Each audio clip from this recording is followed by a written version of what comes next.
as useful as you found the day one session. To start with, I request everyone to mute your audios as well as switch off your cameras so that the bandwidth and other things will go good. Okay, so let us start.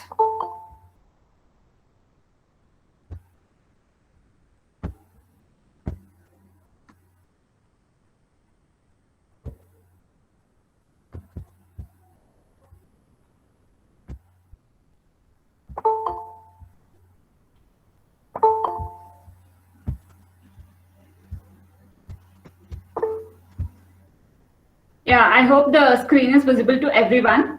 As you all know, today's topic is related to practical aspects related to divorce and maintenance proceedings.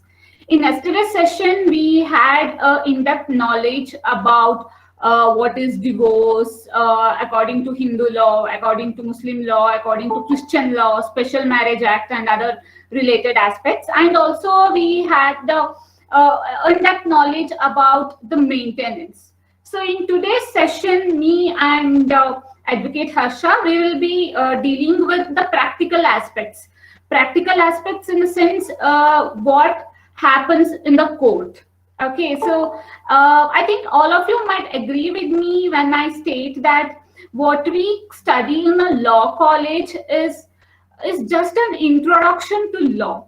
Okay, but we will study the actual law when it comes to practice or when we start working. Till then, we have not studied law. We are just given an introduction to the law. So in this session, we will be briefing what is not covered in your syllabus. Okay, and as I said, we have a mixed quorum here. We have many dignified advocates, and we have many law students, as well as we have many people who are from non-legal background. So I'll be keeping my wordings in a very layman terms so that it is easily understandable. And if you have any questions, then you can drop it in the comment section. So after the session has come to an end, I'll look into it, and if time permits, I'll answer as much as possible. Yeah. So in today's session, we'll be covering how to start, how to go ahead with a divorce proceeding or a maintenance proceeding, and what is the ground of divorce. How do you decide on what ground the divorce has to be applied for, and what is the role of types of marriage in finalizing the ground of divorce. The interconnection between these two things shall be looked into. The next question is permanent alimony or maintenance.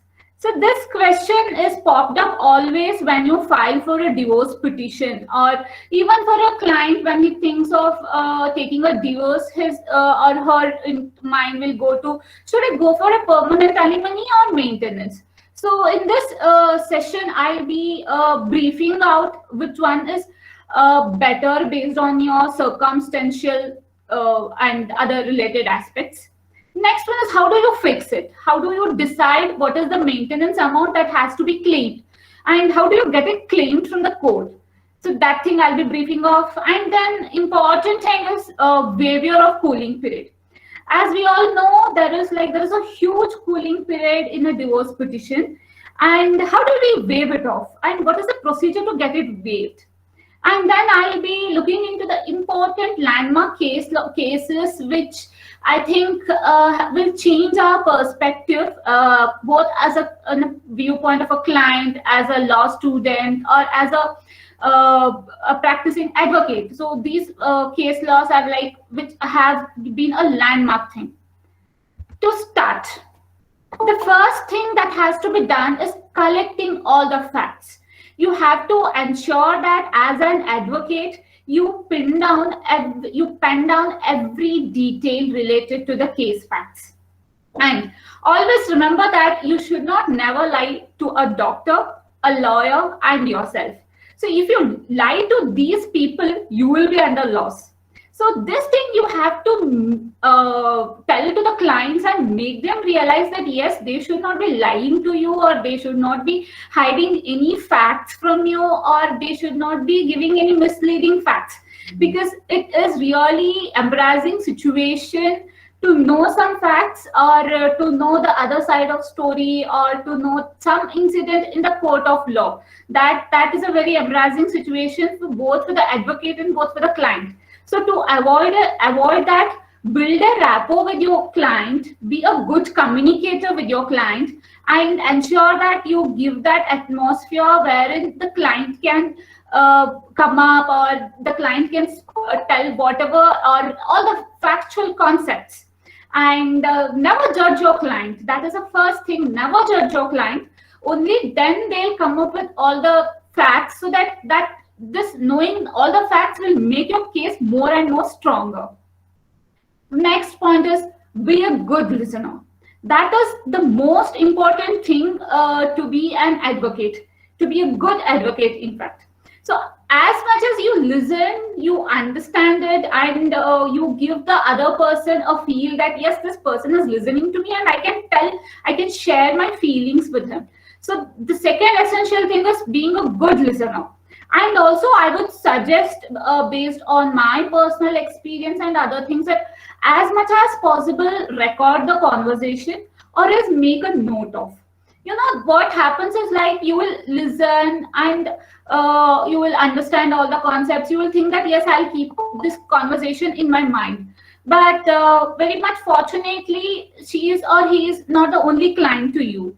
You have many more clients. So there are chances that you may end up mixing the facts or forgetting something. So as much as possible, use the technology, record the conversations, or else at least make a note of, so that even tomorrow the client should not come to you and tell that I have told this to you, but you did not add or you did not remember. So to be on a safer side, as much as possible, record your conversation and make notes of. This implies even for the clients also, because this avoids any kind of confusion or any kind of dispute between the advocates and the client. Next thing is verification. Yes. And this, you have to verify whatever your client says. For that, you will have to cross question and reconfirm the same. So if you feel that anywhere you are finding any kind of doubt that yes, this is not true, or you are not finding the dates appropriate, or you are facing some kind of a vibe that this is not true, so you will have to cross verify. To cross verify, you can speak to the other family members who has accompanied in person, so that you will get to know the actual facts.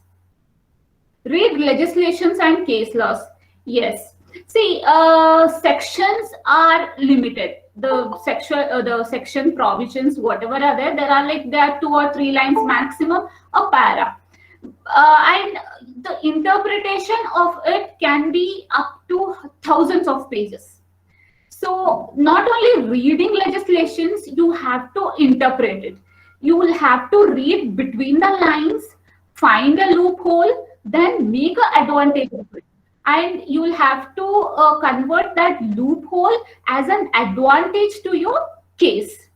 And yes, precedents or case laws, they form the they form the major part. You should be well aware with the case laws, especially the writ petitions that are filed, so that you will understand the legal provisions better, and also you can make your case more and more stronger by giving reference to those precedents. Yes, personal laws. See, we all of us, we may believe in secular feelings, or we are like confined to our religion and other things.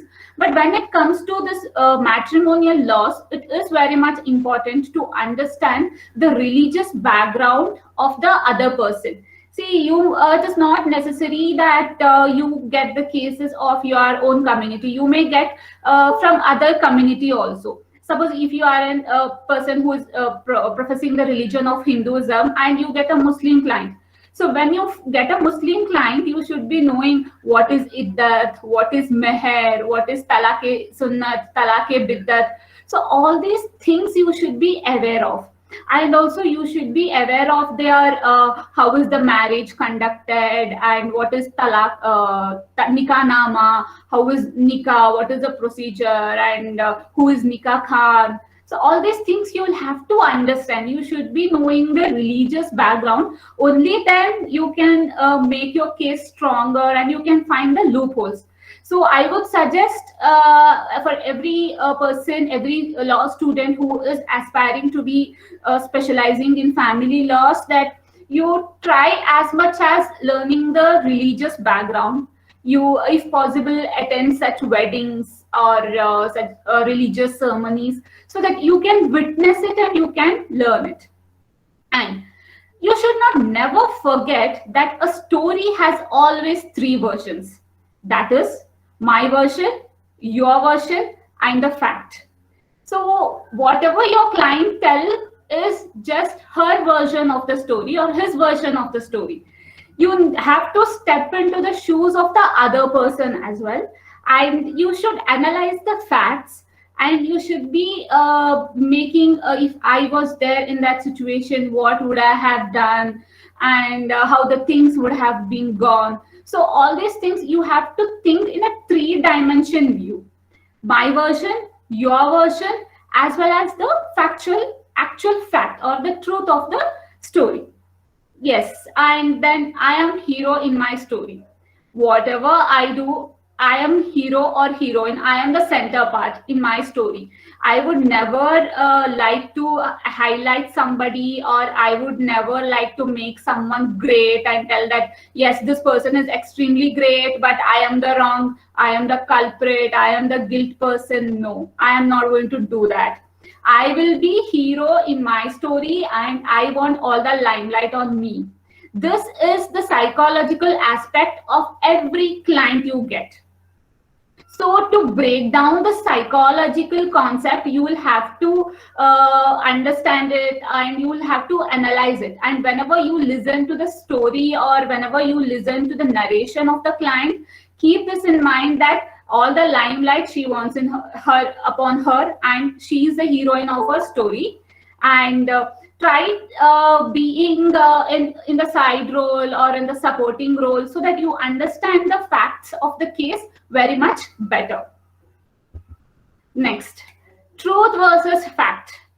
See, I have shared a very meaningful image here. This does not only imply to our case or our profession, but this is related to our personal life as well. See, everything we hear is an opinion, not a fact.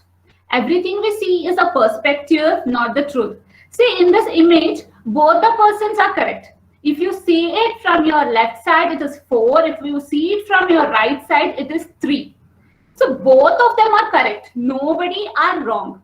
Okay, so here you have to analyze and keep the thing in mind that whenever you get a case related to the spouse, neither the husband is wrong nor the wife is wrong. It is the situation which has made them, or it is a situation that has put them to that point of life wherein they have to dissolve their marriage, or they need legal help to go with the relationship further. So this is how, that is why never judge your client, and never trust your client blindly, and never have a perception that, yes, my client is the only right person. Maybe the other person is also right. Once you understand this, once you keep this in your mind, you can understand the case more better. You can understand, you can present the case more effectively, and also you can interpret the legal provisions very much, what I can say, very much in a unique way, or it will be easy for you to find the loopholes. Yes, and the most important of all the things is, like, whenever the client comes to you, the client has Googled it. The client will be Googling about judicial separation, will be Googling about annulment of marriage or divorce by mutual consent. And as always, Google will be providing the half-baked knowledge, or Yeah, or some other criterias. And also for a non-legal person, it is not so easy to interpret the provisions or understand the case laws.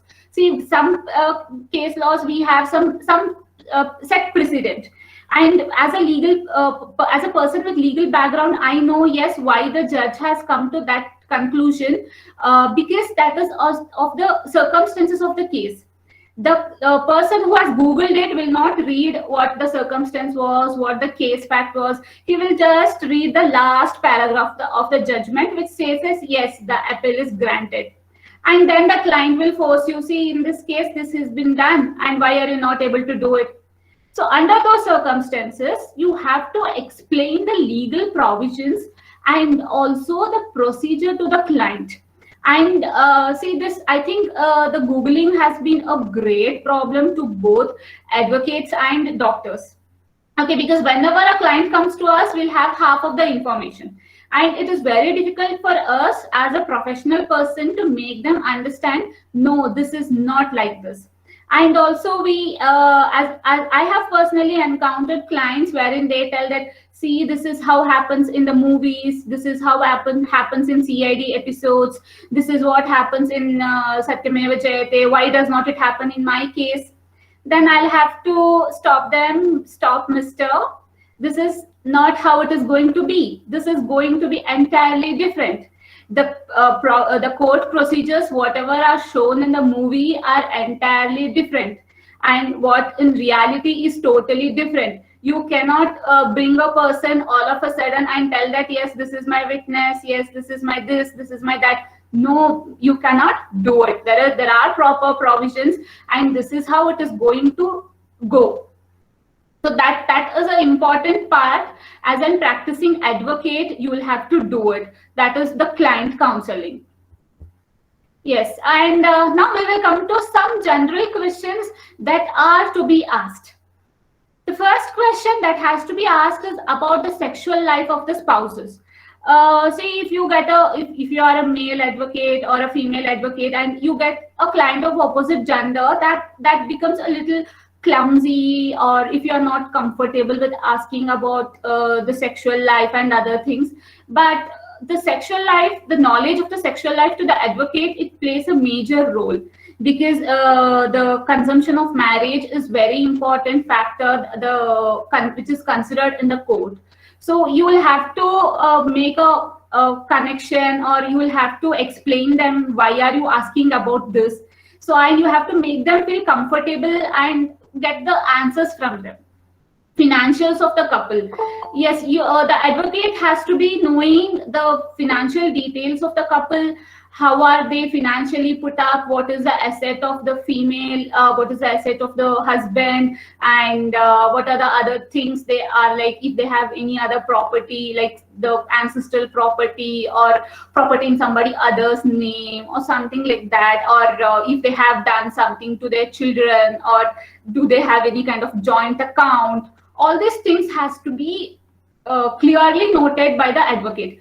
I have seen many clients, they don't disclose their financial situation or financial condition to the advocates, thinking that if they tell that they have so much of money, the advocate will extract so much of fees.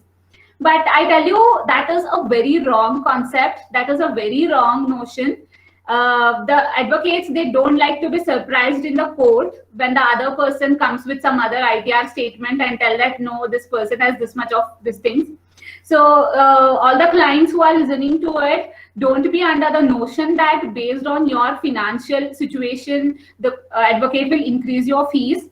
And yeah, even though if the advocate increases, he's giving that kind of service for you, but don't make it as the solo reason for not disclosing your financial condition to the advocate. Next, children. Yes, children, this is like, you'll have to know if the lady, if the spouse, they have children, or what they have thought for the children. Will they be, who will be having the custody of the children, and to whom the child is very much associated with. All these things has, and who is bearing the expenditure related to the child. All this information has to be collected. The main reason that comes to is like the reason for the dispute. The advocate should be concerned about why the issue is happening and what is the reason for the dispute. Where did the dispute start? And it has come to a situation wherein they are going to file a divorce petition, or the wife or husband, he's going to file for a maintenance proceedings. What led to this? That is the cause of action or the reason for dispute has to be analyzed.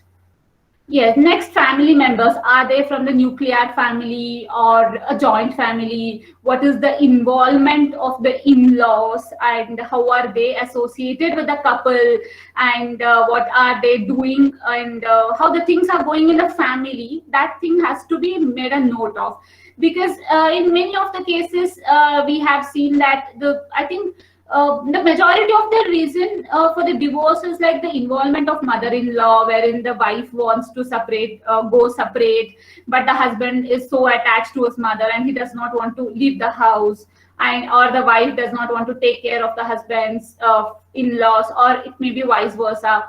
So this is the main cause of like a common reason for divorce. So this point also has to be made a note of. The next comes plans of remarriage or extramarital affairs, if any. So I have seen that many clients, they get angry when the advocate asks, do you have any plans for remarriage, or do you have any extramarital affair, or do you have doubt on your couple that she or he is having any extramarital affair? But I think this is a genuine question that the advocate has to ask, because when you come for asking of relief, either it is permanent alimony or maintenance, this remarriage concept, it plays a major role, because whoever it is will stop getting this maintenance amount if he remarries or indulges in sexual activity with some other spouse, some other lady or man. So this is a very important question that an advocate has to ask the client. And I think the client also have to genuinely give the answer for this, and this will be beneficial to his case. Any other pending litigation, yes, it may be related to the what I can say, any dowry case or any other court cases, or where they have jointly filed any suit for partition or any other suits which are pending. Those things has to be brought up before the court.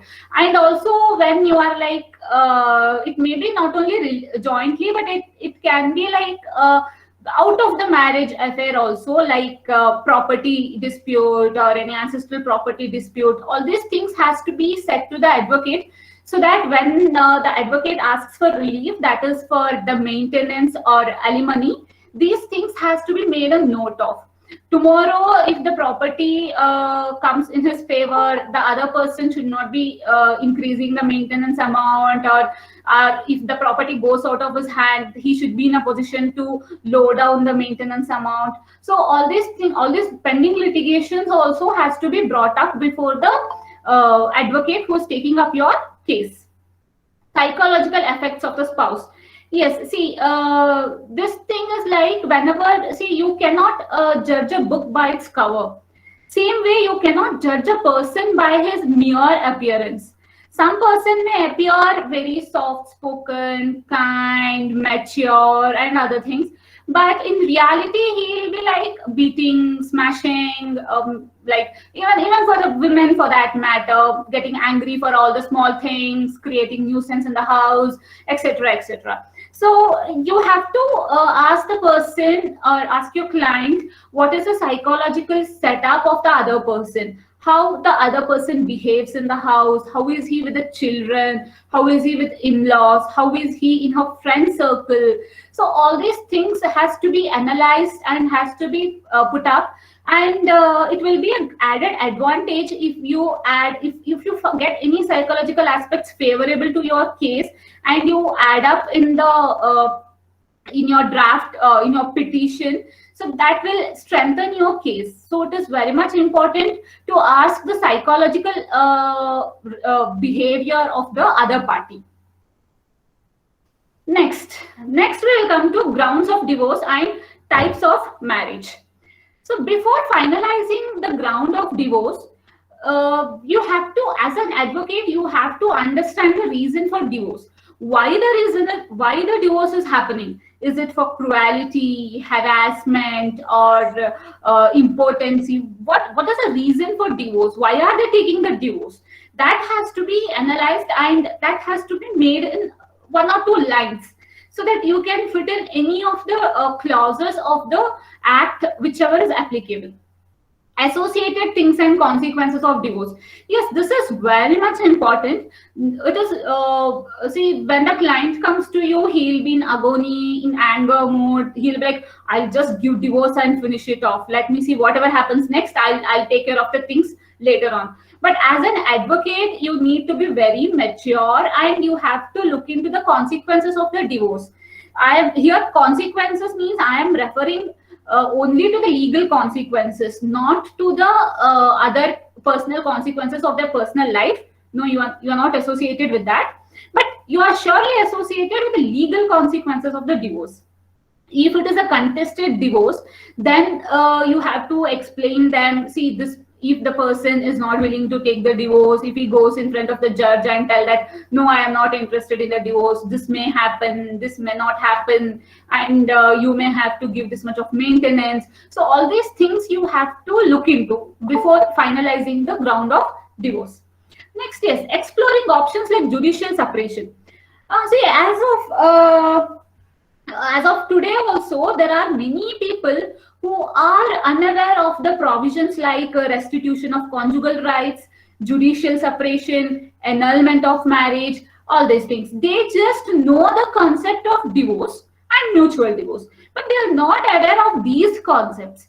So as an advocate, you will have to suggest them that, see, law is not only giving these provisions to you, but it is, there are other provisions which you can explore and which you can take it better. See, at the end of the day, it is the client's decision that he has to go with the judicial divorce or not, or what legal provision he has to take up. But as an advocate, I feel that you can make your case more good, more interesting. You can leave your mark in the courtroom or amongst the client, that yes, this advocate gives so much of knowledge, or he gave us good options. See, because as an in the profession of advocacy, you are not allowed to do the marketing, outside marketing. It is not allowed, permitted according to, as per the Advocates Act. Here, the only marketing that works is the word of mouth. Okay, so whenever you get a client, that client is your brand ambassador. So ensure that you give all these suggestions to the client, and you leave an impression that you are an extraordinarily amazing advocate, so that the client will refer you more cases and he'll be your brand ambassador. The next point is like, know the law. See, whenever you decide the ground of divorce, you should be well aware of that ground. What is the application of the ground, and what are the related case laws of the ground, and what the judge may do, or what the judge will interpret the law. So it is very important for you to know the law and know its interpretation, because in a divorce proceeding, the ground for divorce is the ultimate important role. Next, we'll come to the relationship between the type of marriage and the ground of divorce. See, in void and voidable marriages, which was very detailedly explained in the previous classes as per Section 5 of Hindu Marriage Act, there is no need of filing a divorce petition. You will have to file a petition for annulment of marriage. Okay, so here it is considered that the marriage has never existed at all. So you have to understand what is the type of marriage, if that is a void marriage or if that is a voidable marriage. So under these two marriages, you will be filing annulment of marriage, not divorce petition. So this thing has to be kept in our minds, because what happens is like many people, like with due respect to every practicing advocate, what they do is like they don't interpret the type of marriage, what kind of marriage it was done, and under those circumstances they file for divorce petition, and it goes for long and long. Instead of that, they can, if they interpret and they come to a conclusion related to the type of marriage, and if they find out that it is a void marriage or a voidable marriage, then they can easily file for the annulment of marriage. In annulment of marriage, the proceedings are very less, and the client will have huge benefits because of this, because the marriage ceases its existence at all. The clients will not be no more called as divorcee or divorce something, some tags and all will not be there. And the important thing that has to be kept while going for annulment of marriage is a limitation period. The limitation clause is applicable in the case of voidable marriage, wherein if a pregnant woman, she marries somebody, other person who is not the father of the child, then that person, if he comes to know that this person is this person is a mother of somebody else's child during while she got married to me, and that fact was not disclosed, then he can go for divorce again. He can file for annulment of marriage, and that kind of marriage becomes voidable marriage. Okay, so under that circumstances, he can file for annulment of marriage, but the thing that has to be kept in mind is the limitation period. The limitation period is 1 year. So within 1 year, the petition has to be filed. But however, we have many precedents which has lifted the bar on limitation clauses, and we'll be discussing it in the next slides. That is Nijwan versus Nijwan. Hope I pronounced the name correct. Yes. So in this case, what happened was like a petition for annulment of marriage was filed 13 years after the marriage. Okay, this and the ground was the impotency of the husband. The Honorable Court lifted the bar of the limitation which was implied on this filing of annulment of petition for annulment of marriage, and annulled the marriage. And the marriage ceased to be, never existed at all, even though the petition was filed 13 years later the marriage. Again, we have one more case, that is Jyotsna Ben Raital versus Praveen Chandra Tulsidas. In this case, what happened was like the husband filed a petition for annulment of marriage on the grounds of wife's impotency. The wife was impotent in this particular case. That is after 6 years of marriage. Okay, this was the husband waited for so long to with the hope that the medical science may find some cure. Okay, so this delay was held not to be unnecessary or improper. Okay, so these are the exceptions where you can find in the limitations, uplifting of the limitations. Next, we have Section 19 of the Indian Divorce Act 1869. So Section 19 of the Indian Divorce Act, it speaks about the grounds of the decree. Here you can see I have highlighted and underlined, nothing in this section shall affect the jurisdiction of High Court to make decrees of nullity of marriage on the ground that the consent of either party was obtained by force or by fraud. Okay, so this, when you read between the lines, you understand here that the jurisdiction is with the High Court, and second thing is like they can pass decree of nullity of marriage, and second and third one is that the ground is that the consent was obtained by force or fraud. So any divorce petitions or any matrimonial dispute which is falling under the jurisdiction of Indian Divorce Act 1869, if you feel that it satisfies this criteria of obtaining consent by force or fraud, then you can file petition for annulment of marriage in the jurisdictional High Court. Okay, so as you see, this provision is just 1 or 2 lines, hardly 2 lines, and it has all these criteria in it, and you have to read in between the line and interpret it. I am sure when if somebody else read it, they will find out one more point and they will tell that, see, this is what it is, one more point. Okay, so as I said, the sections are just 1 or 2 lines, but the interpretation will go for thousands of pages. Now, if you will ask me, what is the difference between divorce and annulment of marriage? In annulment of marriage, it is said that it is considered that the marriage has never existed at all. The marriage ceases its existing from the day one.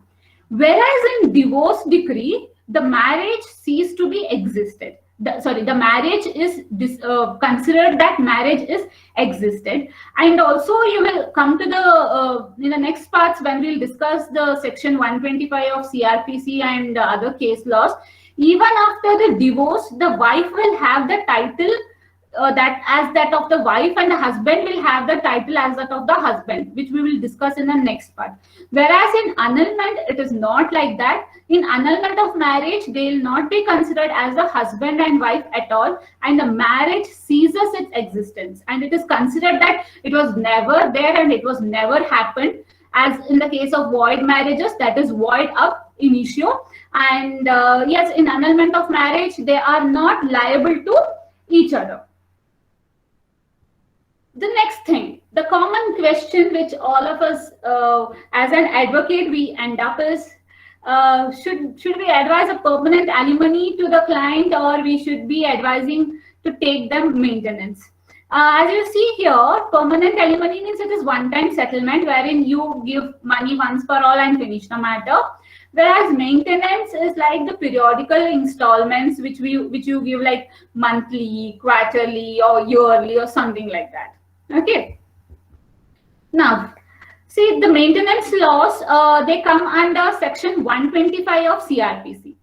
This section 125 of CRPC, it is like a wife from her husband, legitimate or illegitimate minor child from his father, legitimate or illegitimate minor child, physical or mental abnormality from the father, or father or mother from his son or daughter. So these people can claim for maintenance under section 125 of CRPC. So this maintenance, to seek maintenance, even section 125 of CRPC can be invoked. And under Hindu Marriage Act, we invoke the provision section 25. So as you see, I have highlighted and underlined few lines. So we will be not going through the entire section. We will be just reading the highlighted lines. The first one is the wife or the husband. So the first conclusion we come to is section 25 is gender neutral. So it treats both husband and wife to be equally in front of law when it comes to the maintenance. Both the husband and wife have right to claim for the maintenance. And next, coming to how much maintenance amount can they claim? So here it is some for a term not exceeding the life of the applicant, as having regards to the respondent's own income, other property, if any, the income and other property of the applicant. Okay, so here as you see, the income and the property of the respondent and applicant both shall be considered. And the conduct of the parties, yes, the conduct of the parties shall also be a matter of consideration when it comes to the maintenance. And as it may seem to be just, and any such payment may be secured, if necessary, by a charge on the immovable property of the respondent. And yes, if the respondent feels that, if the court is satisfied that yes, this respondent will not pay the maintenance amount whatever is granted, or is unnecessarily dragging the cases, or is unnecessarily avoiding, making some ground and avoiding, then under those circumstances, a charge on the immovable property of the respondent can be ordered by the court. So as you see, this 3 lines has so many things in it. Next, we will come to the section 25 clause 3. This is a very important section, and this section is very important because this caps up your maintenance amount. So if the court is satisfied that whoever the party is, whoever is taking the maintenance amount has remarried, or she has not remained chaste, it means that the wife has indulged in sexual activity with some other person, or is in relationship with another person, and if the husband, he has sexual intercourse with any woman outside the wedding block, then the court can remove or take back the maintenance awarded.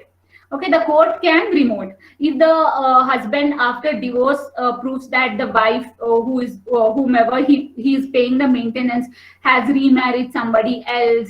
Under those circumstances, he can state that he can present a petition before the court and tell that she has now remarried and I cease to be her husband. I need not pay her maintenance anymore. Then under those circumstances, the court will order for the stopping of the payment of the maintenance. This happens same in the course of the in the case of the wife also. So this is vice versa. As I said, section 25 of Hindu Marriage Act is a gender neutral section, and yes, this 25 clause 3 is very important, and this is the reason why I said that the advocate has to ask the client about the plans of remarriage and about the prevalence of any extramarital affair, because as you have seen here, the husband, if he indulges in sexual intercourse, it has not stated that he should be in relationship with her or he should be in emotional attachment or he should be married. No, the section is very bare, and it just tells that sexual intercourse with any woman outside wedlock. So any woman would serve the purpose here. And also for a woman, it has stated that remain chaste. But where do we find the interpretation of the word chaste? Again, we'll have to go for the precedents, and it is a huge task. So better as an advocate, I speak to the client openly about this matter. I get the input, I get the knowledge, so that I can explain them about this provision of section 25 clause 3 if they are Hindus, and I can make my case more stronger. Next, we'll come to the definition of wife. So as I said, even after the divorce, the title of wife continues.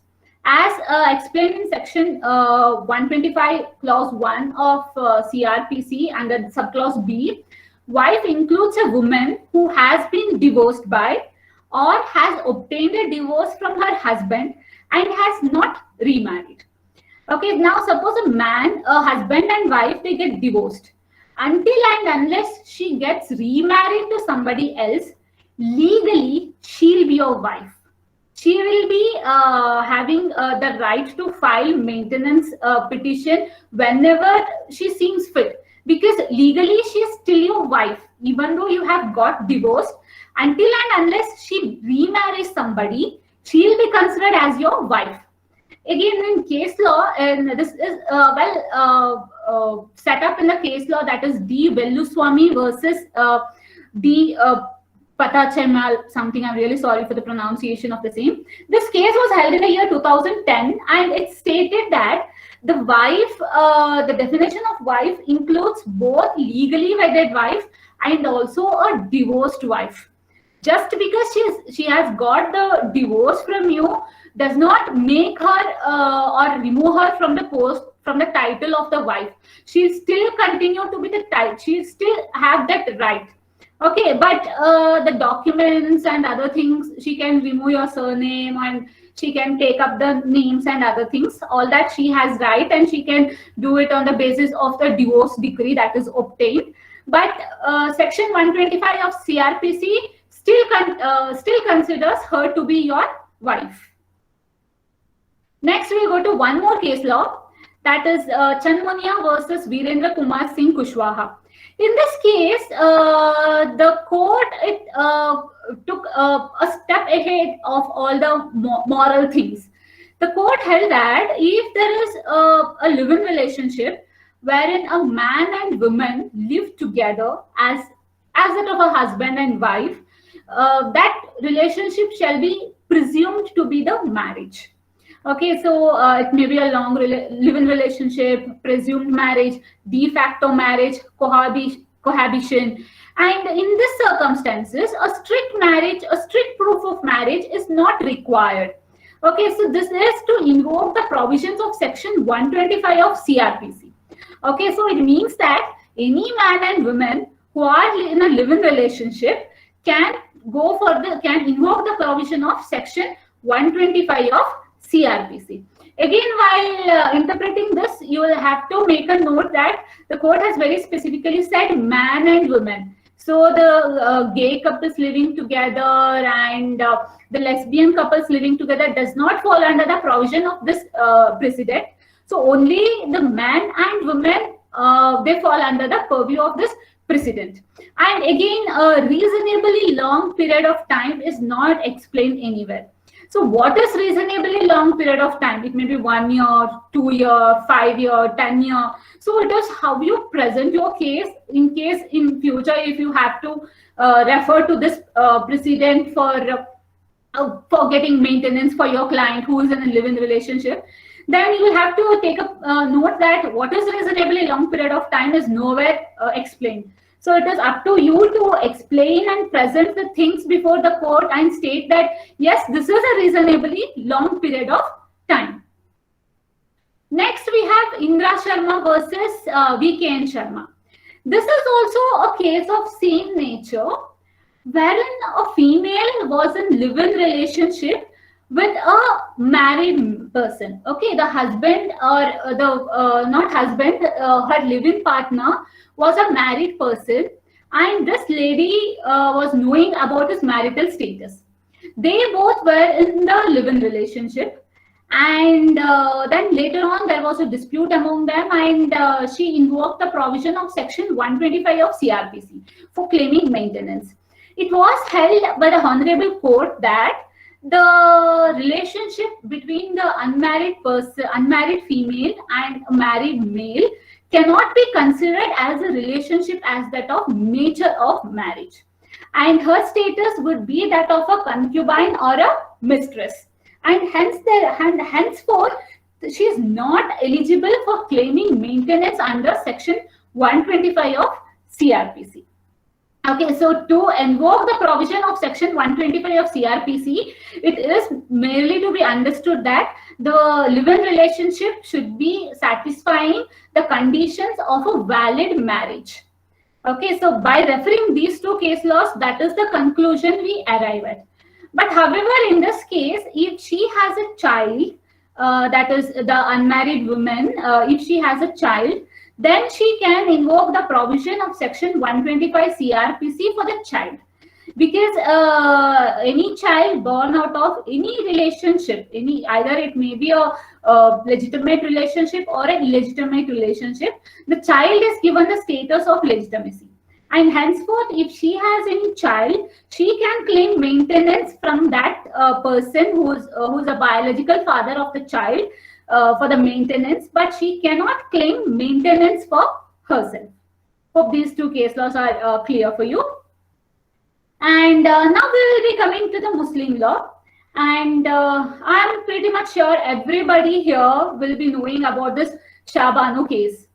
Shah Bano case, this Shah Bano, she is a 62-year-old woman who filed this petition for maintenance against her advocate husband. Her husband was an advocate, and she is a 62-year-old lady, and she filed, and she is a Muslim by religion, and she filed a case for maintenance wherein she sought maintenance of rupees 500 from her husband who had divorced her. She claimed that she has not married, and henceforth the person will continue to be her husband legally, will have that title legally. And the husband contended that as per the Muslim personal law, he has paid the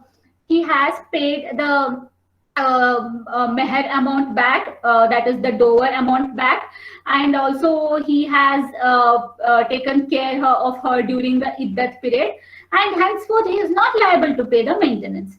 But the court awarded maintenance of rupees 25 per month from her husband. So aggrieved by the lower amount, she herself filed a petition in the Madhya Pradesh High Court, which is the first appellant authority, and wherein the Madhya Pradesh High Court awarded her a maintenance amount of rupees 179.20 paisa.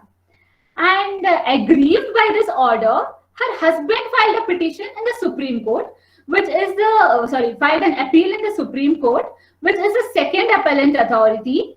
And as we all know, the appeal can be filed in the Supreme Court only in the case where there is a question of law.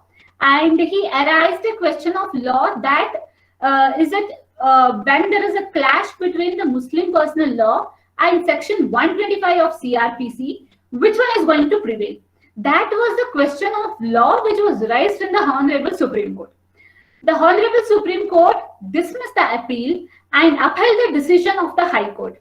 It stated that whenever there is a conflict between Section 125 of CRPC and any other personal law, Section 125 of CRPC is going to prevail, because Section 125 of CRPC is a secular law and it applies to all the citizens, and it same way it applies to all the women irrespective of the gender.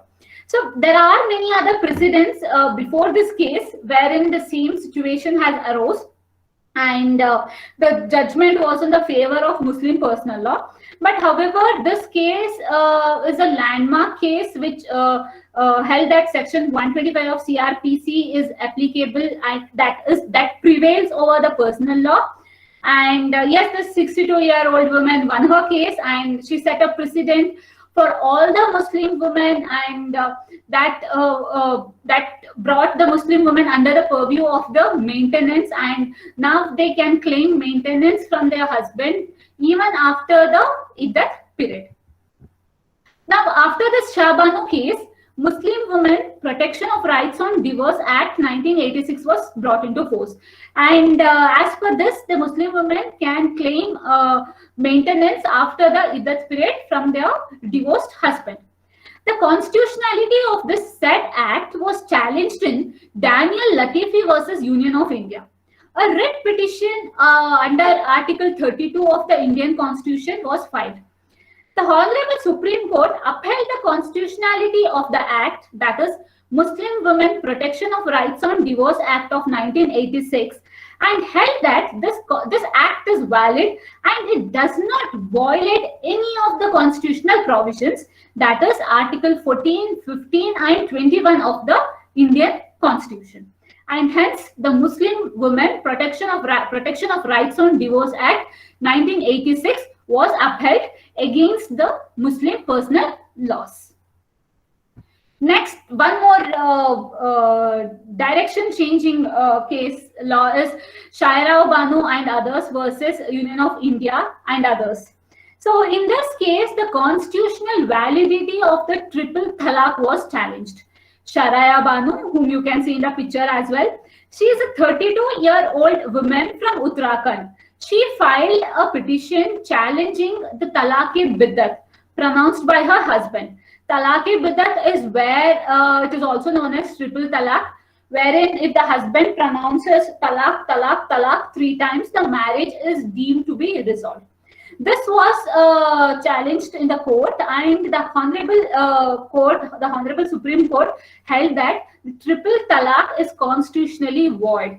And since this judgment was passed, the triple talaq was removed as one of the valid modes of the talaq under Muslim law. Again, this is one more landmark case wherein there was conflict between the secular law and the personal law, and the secular law took over the personal law. And as we all know, the Uniform Civil Code, which is under process, and the committees are constantly working on it. And once this Uniform Civil Code is passed, then India will be no more having this different personal laws. All the religion will be treated equal, and all the divorce proceedings or the property proceedings will be as per the provisions of the Uniform Civil Code.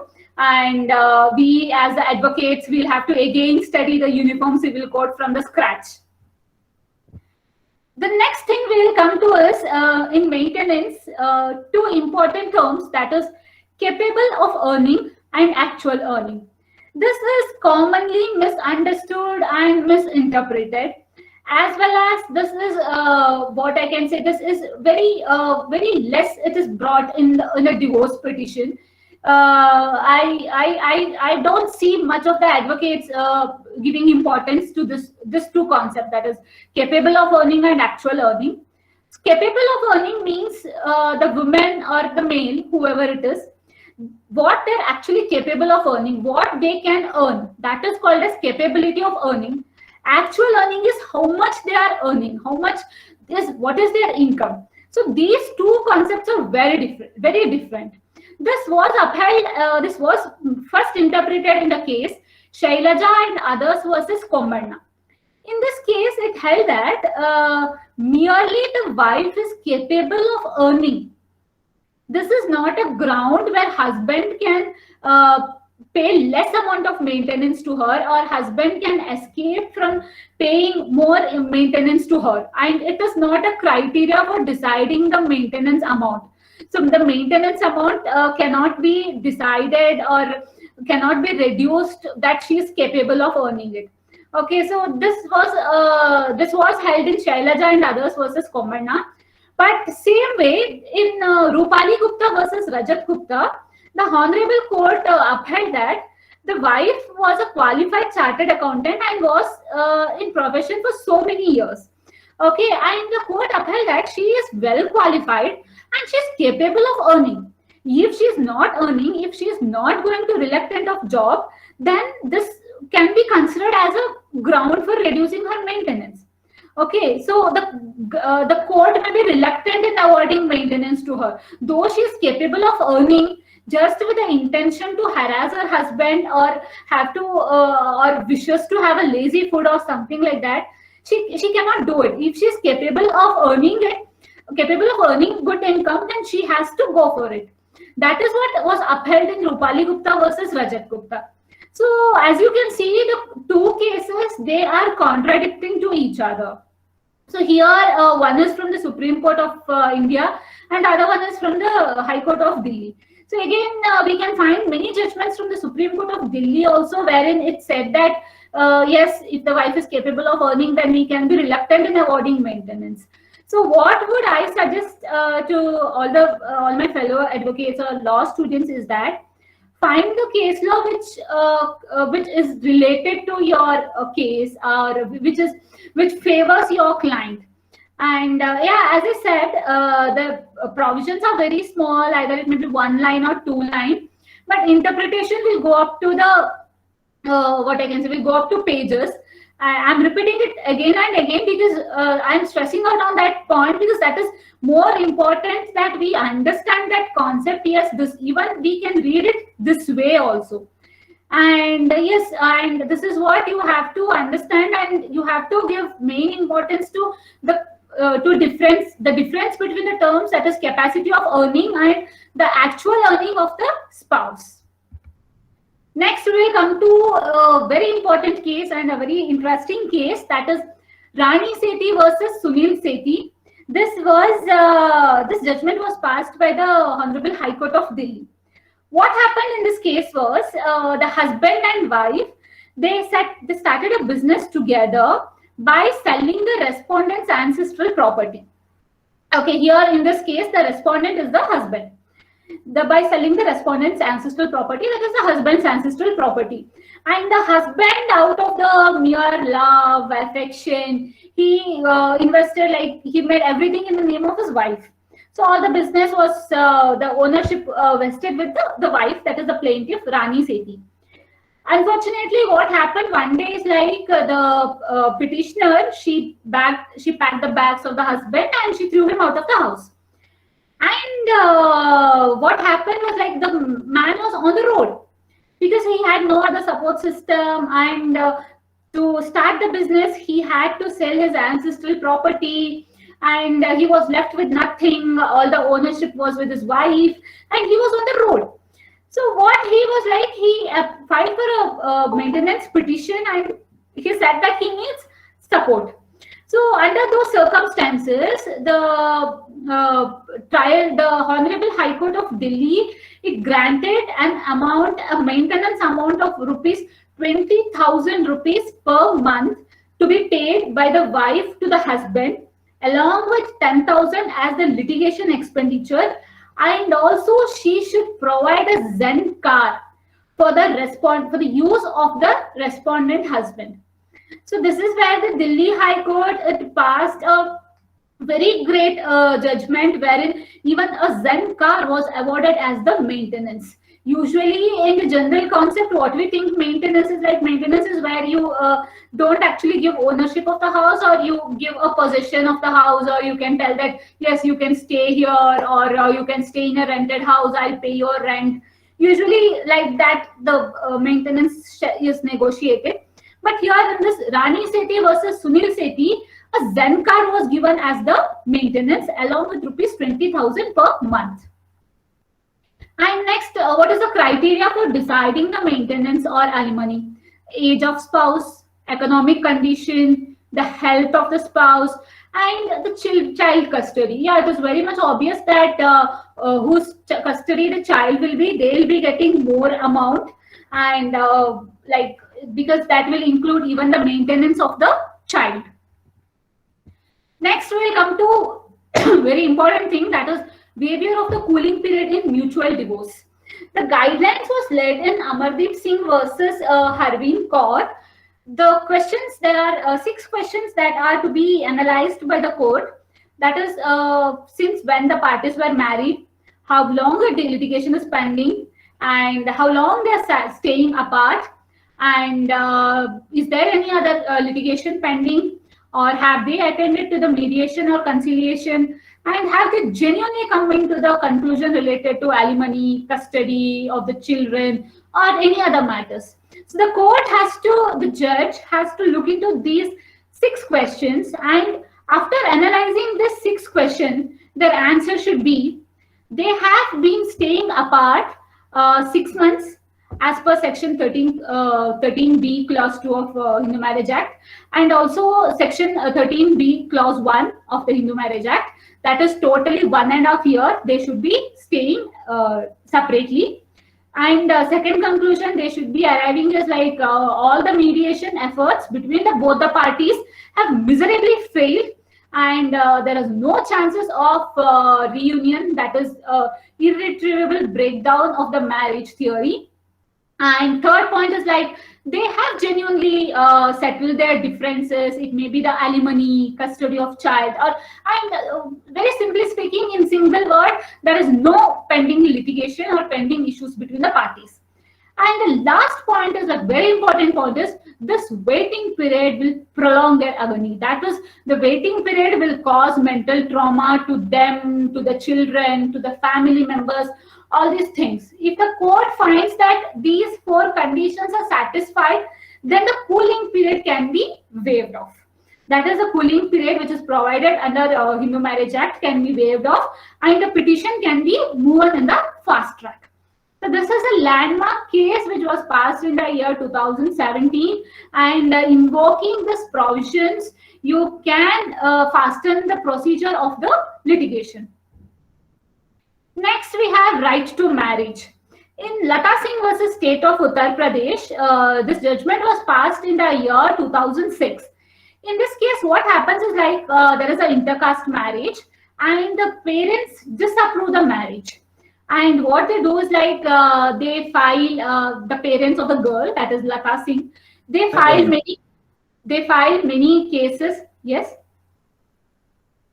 Yeah, they file many cases against the husband, that is husband of Lata Singh. Yes. Okay.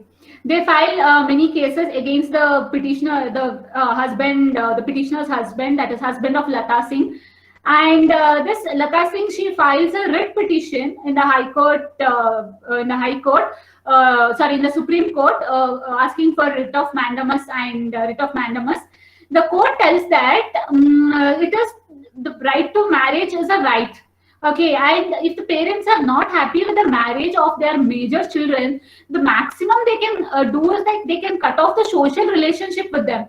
But they cannot threat or commit or do any kind of violence or do any kind of harassment, such as honor killing or filing fake cases or doing some issues and other things. So the court is very much clear that a major person who is up for the age of marriage, that is for a female it is 18 years, and for a male it is 21 years. Yes, if you are of that age, then you can marry a person of your choice. If your family members has a problem with this, then they can cut off relationship with you, but they cannot do anything more than that. Next, we have right to privacy in marriage. This is a very interesting case, Rajalakshmi M. Bhuvaneshwari versus Rayala. This was in the year 2008. In this case, what happened was like the petitioner, the husband demanded the phone recordings of his wife. Okay, he demanded it from the court, telling that his wife is in extramarital affair with some third person, that is somebody out of the wedding law.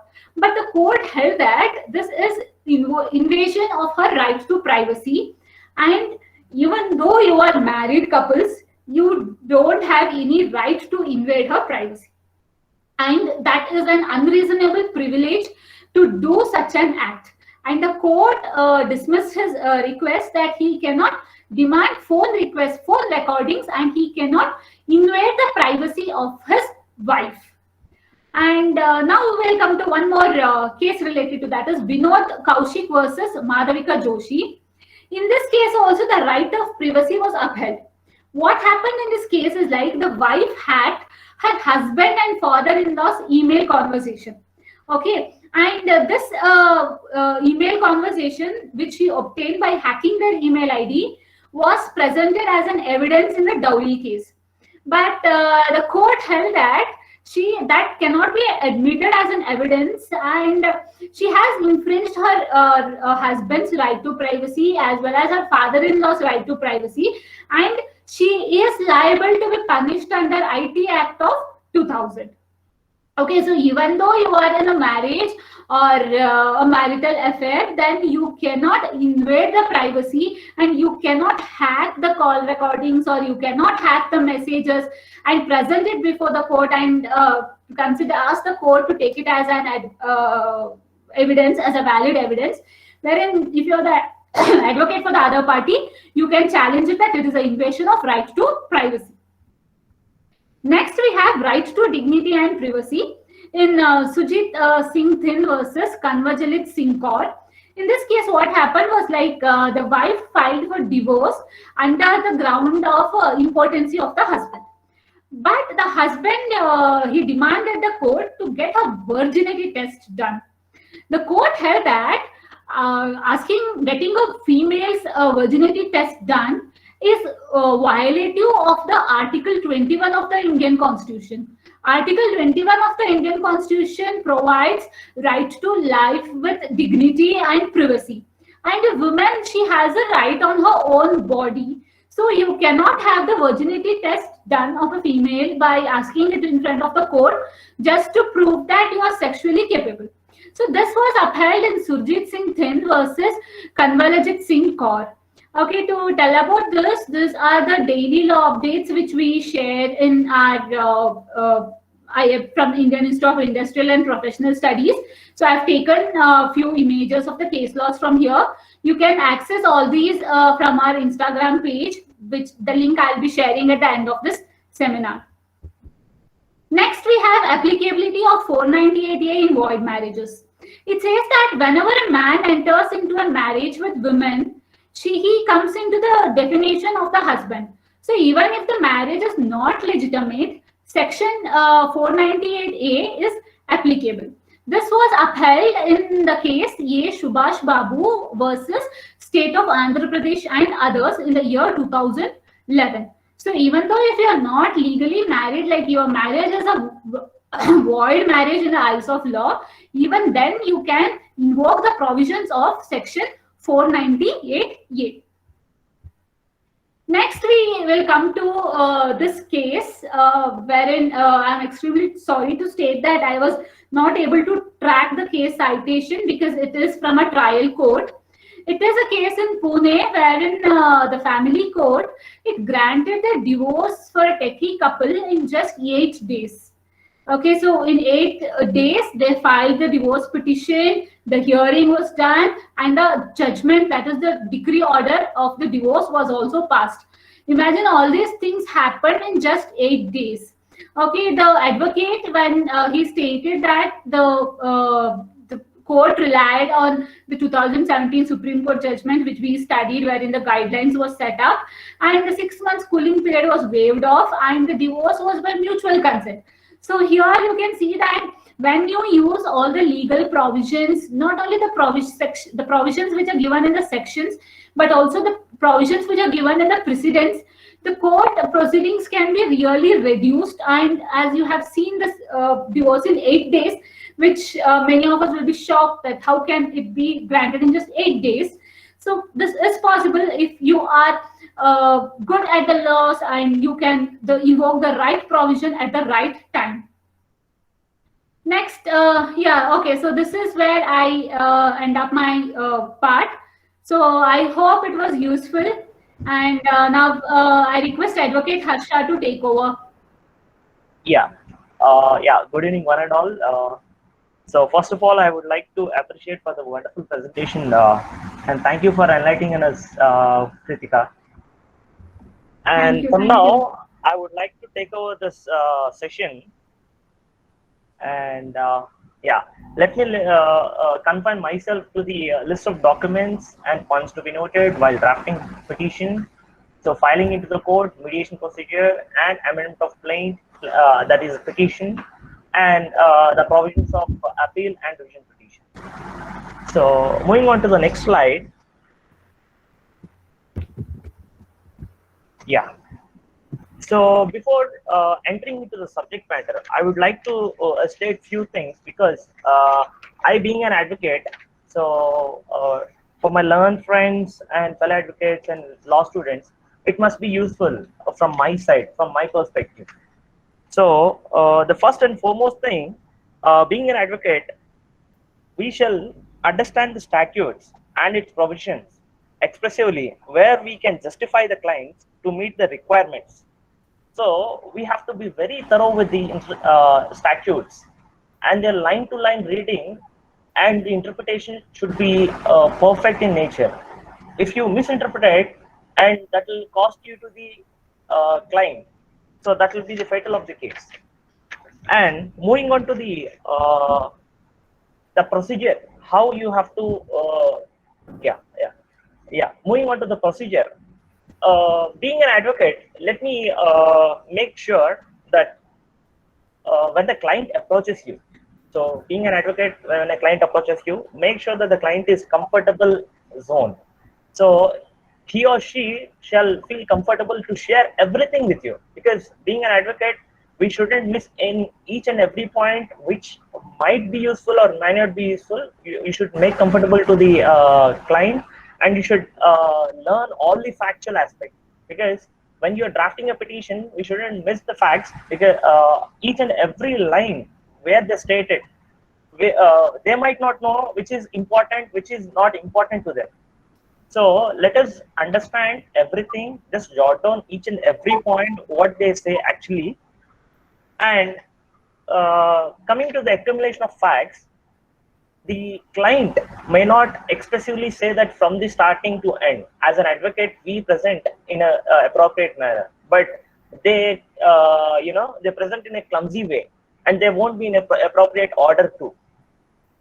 So we should be posing some questions so that the major important facts should be elicited from the client.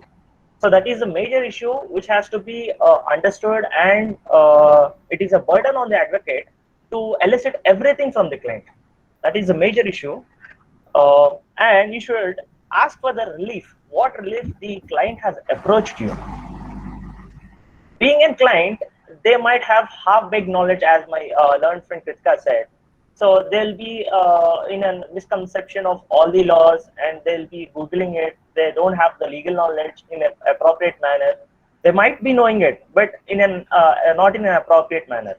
So we should we should ask them what kind of relief actually they are seeking for. So as we also know that a good lawyer is one who practically or patiently listen to your client. So listen to your client for a moment and accumulate all the facts. Give some time to the client. Let the client not to be so emotional or you should be making a very comfortable zone so that he or she expresses everything to you. Because as my learned friend Tika said, it is not appropriate on the client part or concealing the facts which are important or may not be important. So that shall be decided by our learned friends advocates. So if the client is not very much comfortable in one session, so advise your client in an different way. Take some time and recall or give an appointment for the next session. So let he or she be in a comfortable zone. So let her bring all the set of documents.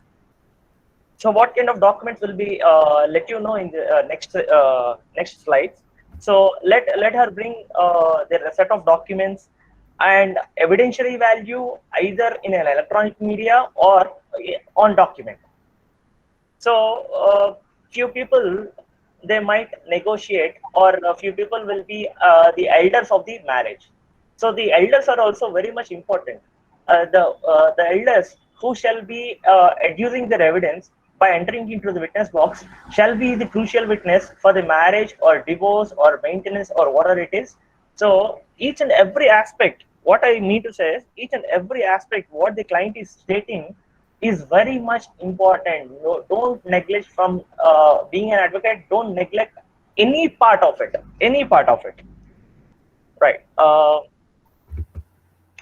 Right. Let me move to the next thing. So when the client approaches you, when the client actually states the facts and she or he put forth all the documentary evidence before the advocate, so we shall also suggest why can't we approach in this manner, or why can't we issue the notice initially. So in the matrimonial issues, no one is having the right to decide it. So the wife or husband, the spouse will be having an absolute right to decide it. So the deciding factor is best in the hands of the spouses. So the suggestion shall be made from our side to understand, to make the understanding of the client in a better way. So after collection of the entire set of facts from the client, so we shall discuss it from towards the entire set of facts which you have jotted down. Just try to discuss them and recollect it by discussing with the client, so that it will be put in a perfect presentation. And the facts might miss with the minute things, so that might be recollected by her or him, and we can make sure that the draft is perfect mannered. So we shall also collect the evidences from the client, either in a documentary way, or the elders or the family members who have come to the mediation, or the elderly talks which were before the marriage were happened, and the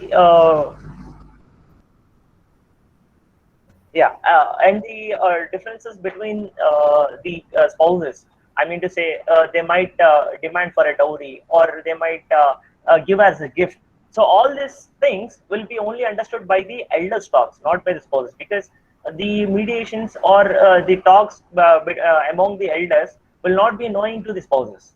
So that would be better if any client is approaching you individually. So you suggest them to bring one of the elders who had involved from the starting, or from the talks between the families. I mean to say spouses' families. So that would be really helpful for you to draft your petition in a perfect way.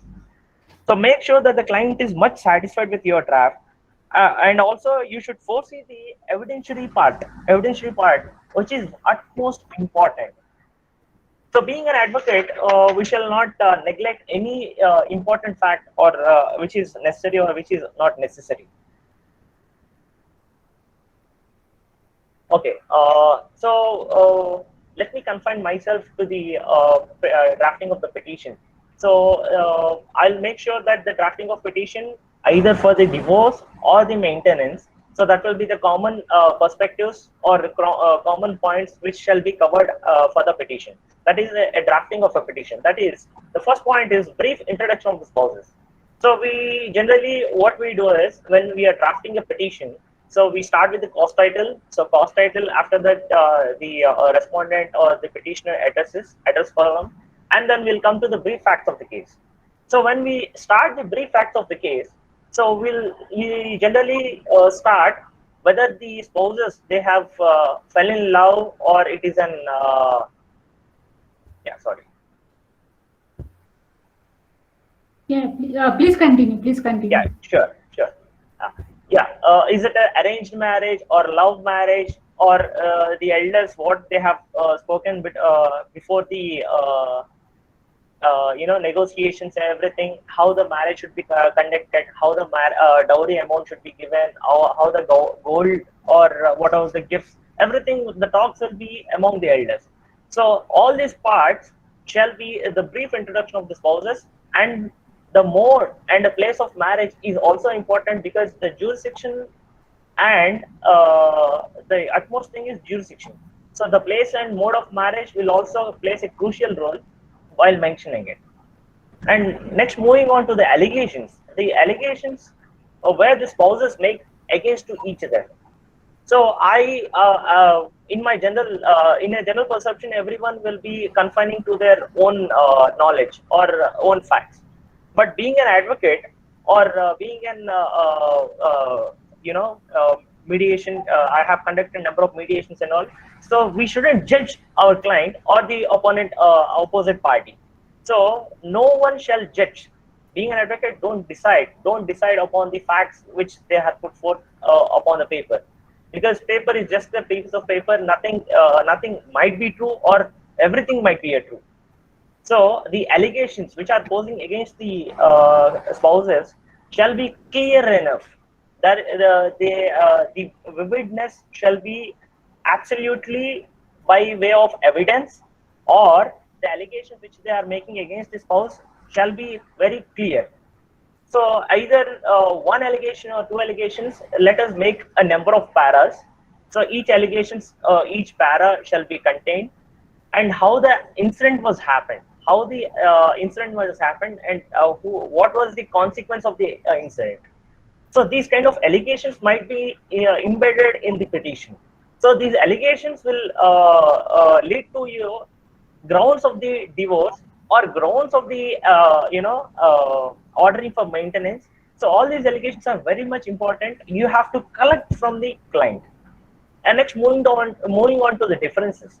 So generally, so the differences between the spouses generally arises from the day one. So everyone doesn't have the like-minded people. So there shall be some differences. That differences will be accepted by the other spouses. Where the differences start, from that point of time, you have to be very crucial. You have to be very keen on that particular incident, and which is useful and which is not useful by the from the client's perspective. You just jot down it, because each and every fact might be helpful either at the time of evidence part or at the time of cross-examination of the opposite party. So these are very much important by the advocate who is practicing in the matrimonial laws. So each and everything should be jotted down. Next, moving on to the cause of action. So the cause of action is from the date of talks to the marriage, or the conduction of marriage, or the differences which were arose between the spouses. The cause of action is from the inception of the marriage to the separation of the spouses. Till that date, the cause of action shall be included.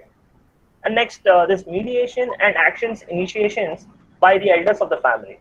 So generally what happens is, if there is any difference between the families, generally the elders of the family, they ring up to the spouses or the elders of the other spouses, and they just try to negotiate or make them understand what exactly the matrimonial life it is.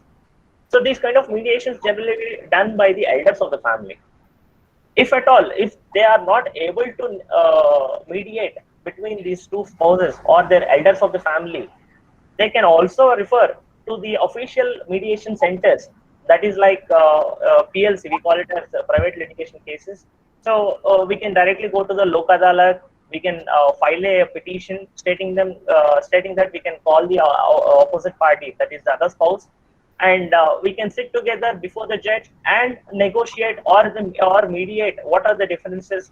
Can we put it on paper? Can we adjust to the marital life and lead a happy life in further?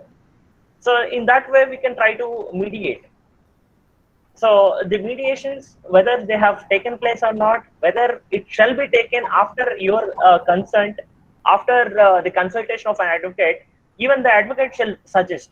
So is there any chance of reconciliation between the spouses?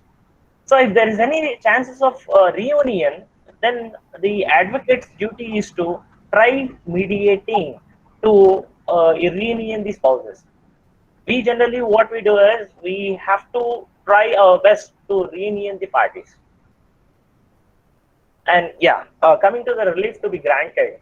So what kind of relief actually the spouse or the client is seeking for? So you should understand in a better way.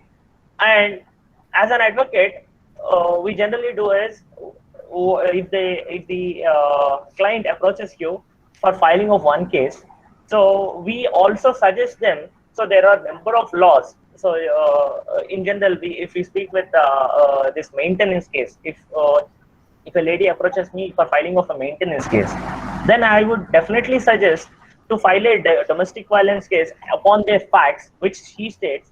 So even in the domestic violence case, we have a number of reliefs. Section 18, 19, 20, 21. These are the section of laws where it actually grants you a recovery of the dowry amount and the monthly maintenance or quarterly periodical maintenance, and giving some space in the house of this other spouse. So these are such kind of reliefs which we can also suggest to the client. So yeah, let's move on to the next slide. A list of documents which you have to acquire from your client.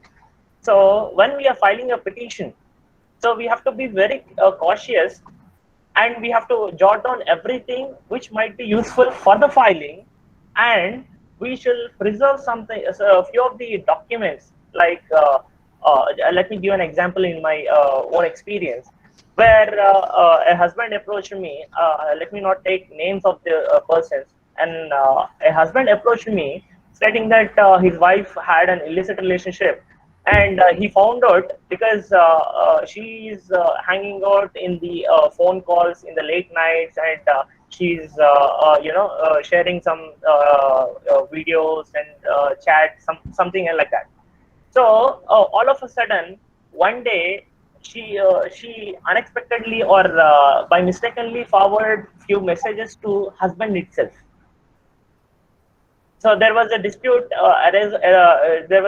arose between the spouses, and they both approached me, because being an mediation counsel advocate, they have approached me for a better approach. So those were the counseling sessions we have taken for 4 sessions, and even the elders were not agreeing to it. But whereas the spouses were ready to mingle upon certain conditions. So being an advocate, we have jotted down a certain contract, and both the spouses were living happily. These kind of mediations really helpful for the reconciliation or reunion of the spouses. So mainly the photo identity, either Aadhaar card or PAN card or name identity. So there are a number of documents which are generally acceptable in the eyes of law. And the second one is the proof of marriage. The proof of marriage can be in different ways. Either the receipt of a church or a temple where the marriage was conducted, or anywhere in the function hall. So these are one of the proofs. And the photos of the marriage, either tying a tali or giving a promises to the other spouse. These photos, marriage certificate, these are the certain kind of documents which are very crucial for stating that they are married and they are living together. So any other marriage related receipt, so as I have said, so that might be a temple receipt, or church receipt, where the father of the church will be issuing a certificate or the receipt of stating that this amount has been received for the conduction of marriage. And yeah, let me confine myself because it's being 8:30. Yeah, I'll confine myself to the subject matter. So, birth certificate with the names of the parties or spouses. So, in my experience, an old age lady has approached me stating that I have no piece of papers to state that I am the wife of so and so person. She is just about 65. So, there is no piece of paper. But their children were there, so we sought for the birth certificates of their children. In that birth certificates, there was specifically stated that father name is so and so, mother name is so and so. So we have that birth certificates. By using this, we have filed a petition. So this might be an additional document, or this might be the only document. If this is the only document, we can also give an affidavit by stating that we have lost the documents, or our house, we lost the documents, or the documents which were at the house were destroyed, or the white ants has been eaten up. So there might be any other reason for losing of the documents. So in that case, we can provide an affidavit stating that this is the reason we are not unable to adduce the document, and these are the relevant documents which might prove that this is the marriage which was conducted between the other spouse and me. So in such cases, we can accuse these of the documents to the court to state that, or to prove that we were married couple.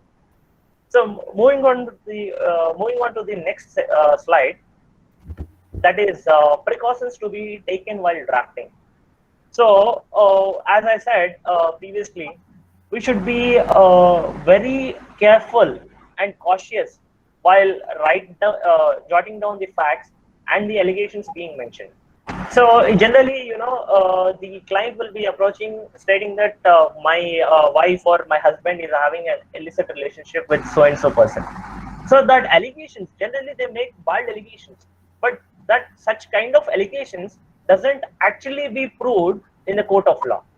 So how we can make it, or in a suggestive manner, we should make sure that how the draft should be presented in the court, whether we will be successful or we will be succeeded in the matter or not, shall be also evaluated.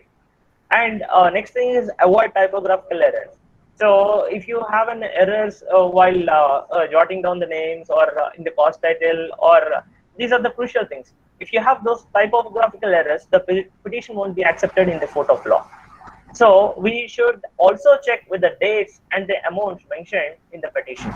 So these are the crucial things. So generally people, they're given a dowry in a liquid cash.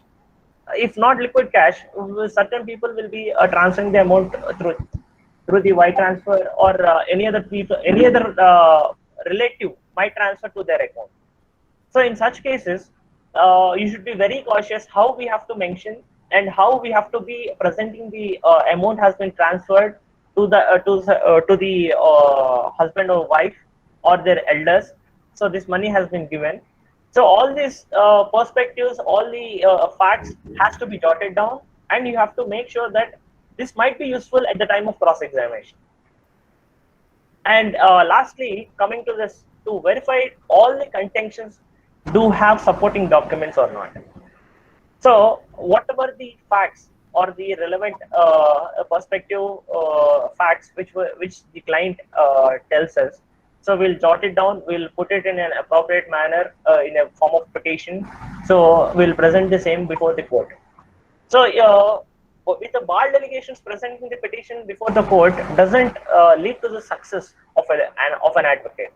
So we shall support, or we shall adduce some of the documents, or oral evidence, or documentary evidence should be put forth for corroboration of your facts and allegations. So this is very much important while presenting the petition. So let me move on to the next slide. Yeah, this is the mediation procedure. So generally, after presenting a petition is generally filed by in person or through an advocate. So after filing, over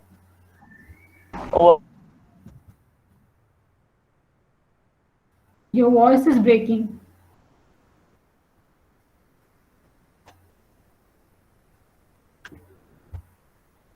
by the request of the parties. If one of the parties is interested to reunion, if even the other party is interested, so there might be a minute differences between both the spouses. That minute differences may be resolved it in one sitting or two sessions of the mediation.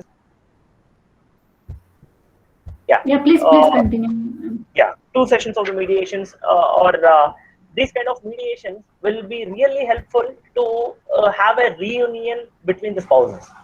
And let me move on to the appeal. Yeah. So whenever the petition is presented and if the order is pronounced upon that petition, so there is an every chance to the opposite party to appeal such petition or the order pronounced by the subcourt or the district court. Subcourt, where the petition is filed by the rural area people or the town or city living people, can file it directly to the district court.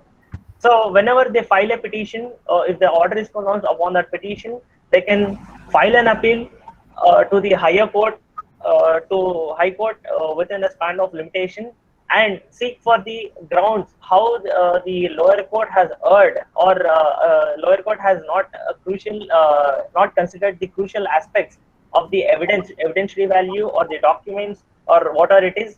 So these kind of everything will be again discussed without without leading an evidence. We can actually file an appeal and fight for the case. And not only the first appeal, if there is any question of law involved in the high court too, then you can file an special leave petition in the Supreme Court seeking for a permission for the admission. So if the petition is filed in the Supreme Court for admission, if the case is admitted, it is deemed that there is a question of law involved in the case. So generally the question of law is between the statutes or among the statutes, if there is any differences or any other intricacies which are being faced by the acts or the state acts. So these are the things which shall be considered from our end. So I would like to wind up this session by thanking one and all for your patience, and we appreciate for your cooperation. Thank you. Yeah, Kritika, please take over. Yeah, okay. Thank you everyone for sparing your time with us. Hope the session was useful, and would like to meet all of you tomorrow. Thank you.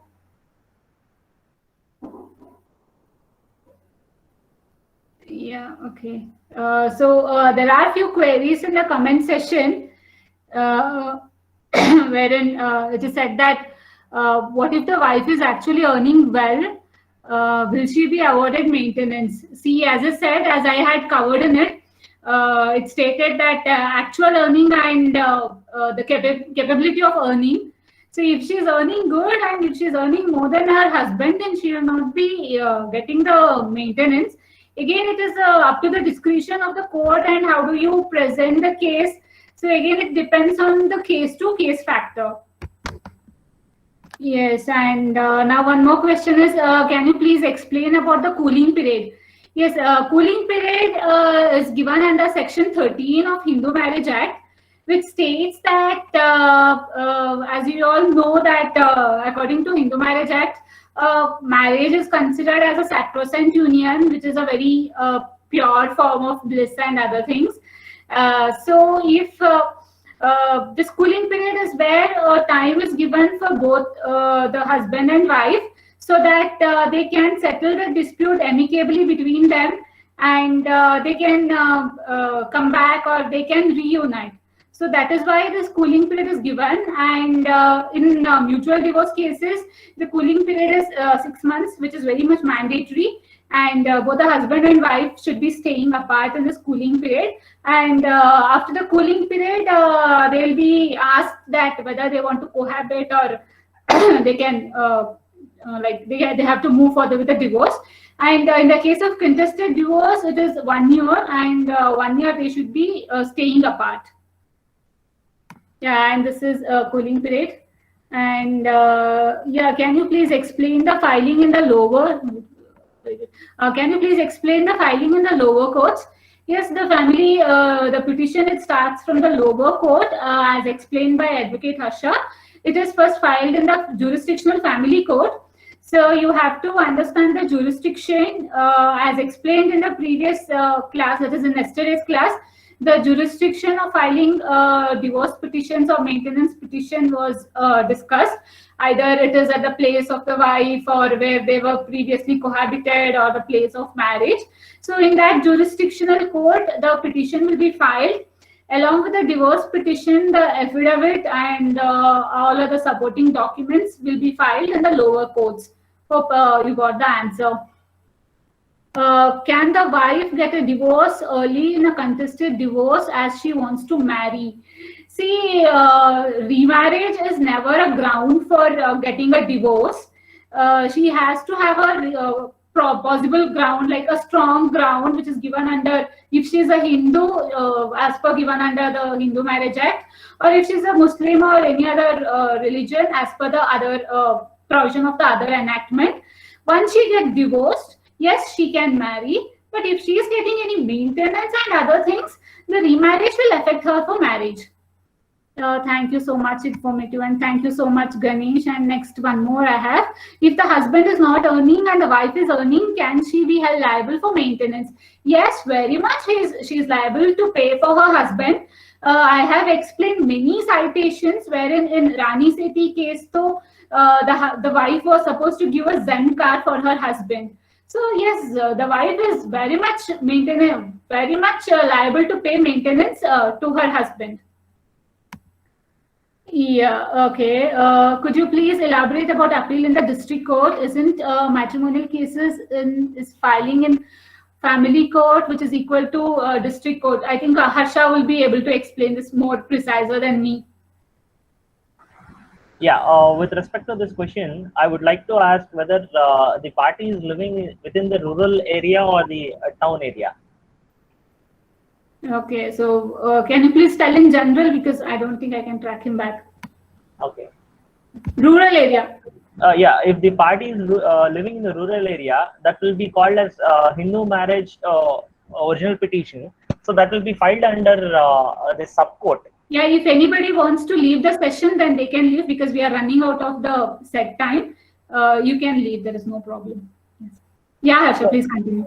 So after filing the HMOP in the subcourt, later on the appellate court will be having the jurisdiction, and the district court will be having the first appellate court. Okay, I hope Pavan, you got your answer. And next we have, what should be preferred, alimony or maintenance? See, it differs from case to case. What is your circumstances? What is your case? If the husband or wife, they are looking for any other marriage or like a remarriage or something else, then I would suggest that let them go for alimony. Or even if the person feels that yes, the person will harass them by not paying the alimony, because we have so many instances where a husband was ordered to pay maintenance of ₹2,000 per month, and every month he used to collect ₹1 coin and pay it in cash to the wife in the court. So all these things happen. So again, I would say that it differs from case to case. And if the person feels that there are high potential that he may become rich or she may become rich, and they can enhance their maintenance amount, then they can go for the monthly maintenance or maintenance in parts, or like not for one lump sum settlement. Yeah, what if the husband purchased the property in the name of his wife and now there is a situation of divorce? So if the husband filed divorce, can he add this issue of property in his petition, or he has to file a separate civil suit for that? I think Harsha would be able to answer this. Sorry, yeah. I'll read it once again. What if husband purchased the property in the name of his wife and now there is a situation of divorce? So if husband filed divorce, can he add this issue of property in this petition, or he has to file a separate civil suit for this? Definitely that will be the subject matter of this petition itself. But whereas you have to make sure that when you are drafting a petition, you shall be mentioning the each and every aspect of this purchasing of the property, and you shall be able to prove that this particular piece of land is purchased through the means or through the money which you have earned personally. So that is a burden upon you. You have to prove it in the before the court of law. Yeah. Next question is, can we get a sample draft petition? Yes, we will be very much happy to sharing this. Okay, and yeah, when will be the application be filed in court for the interim maintenance order? Yes, when the petition is pending, you can file for the interim maintenance order. You need not interim, the word itself says that it is something in between. So you can file it in between the pending of the case anytime for that matter. And yes, thank you. It was helpful understanding. Thank you, Sainika. And next, what if the husband remarries? Is he still liable to pay the maintenance to his first wife? Yes, he is very much liable to pay the maintenance to his first wife, unless and until she marries somebody else. He's liable to pay the maintenance to her. Okay, so here we end up. We don't have any more questions. I hope the session was useful, and will hereby anticipate you to see you tomorrow. Thank you. Thank you, everybody. Thank you, Pragati. Yes. Thank you, Shushrat. Thank you. Yeah, I request everyone to leave the meeting.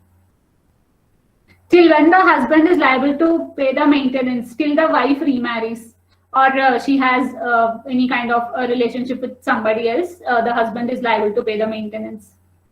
Thank you, Lakshmi. Thank you, everyone.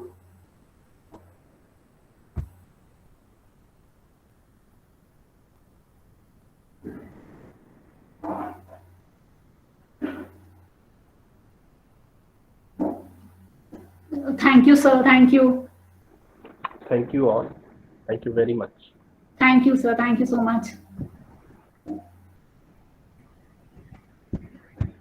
So Pawan Sharma, I think there's a person, he asked me previously one question, right? So with that, the meeting. With the, I think he's okay, not he left the meeting. Okay, yeah. I think he's clarified with my with his yeah, job, I think he would have Okay. Okay, thank you everyone. Thank you. Oh, that's such a wonderful session. I hope everyone is satisfied with our presentation. Thank you.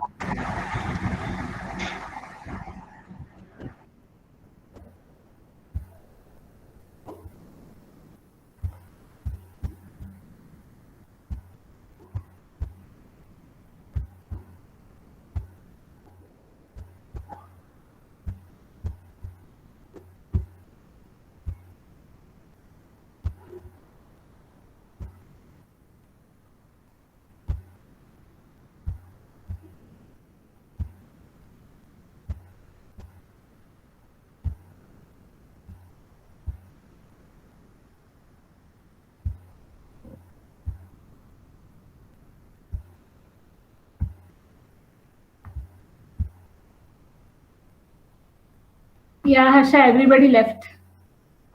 Okay. Yeah, it was really good. I got like really positive reviews. Okay. Yeah. Yeah, you know, I was really shocked with your presentation. I really liked it. Thank you. आपको कैसा लगा? Manoj is here, but I think he has muted his audio and he's somewhere else. I removed everybody. I did not remove him. Okay. Hello, excuse me. No, he's not here. Such a wonderful one. I really liked it. And you know, I sent you a message in between. Just please continue. I just checked it. I was wondering why is he messaging me to continue. I was so worried. Why is he telling me to continue? I'm like, okay. No. What I mean to say is, like, you don't be in a rush. So you're explaining in an appropriate manner. Everyone is able to understand in a perfect way. So why should we, interrupt in